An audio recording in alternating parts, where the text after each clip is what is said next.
Assalamualaikum Waalaikumsalam. Kiban hukum tidro pemimpin Islam memberi salam kepada orang kafir dengan ucapan salam. Dari Israel. Ini yang katruk awak Israel Indonesia. Nak pegang katruk ni. Anjing. Tidak ada istilah memberi selamat kepada orang yang tidak sama dalam akidah. Apapun alasannya tidak ada. Hana toleran tunggu truk benar. Toleransi dalam Islam, tapi bek pincang syariat Allah. Udep dalam nanggro demokrasi kita mesti menghargai antar sesama. Cara untuk hargai tidak mesti menghancurkan nilai agama.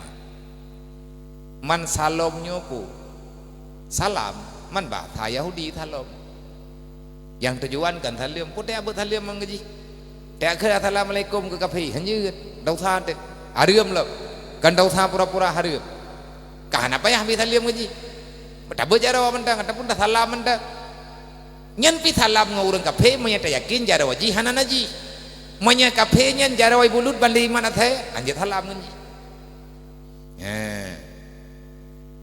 jadi toleransi tapi toleransi lakum dinukum waliyadin yang kon toleransi tetapi tidak sampai membawai menyakiti Islam yang udah syadnya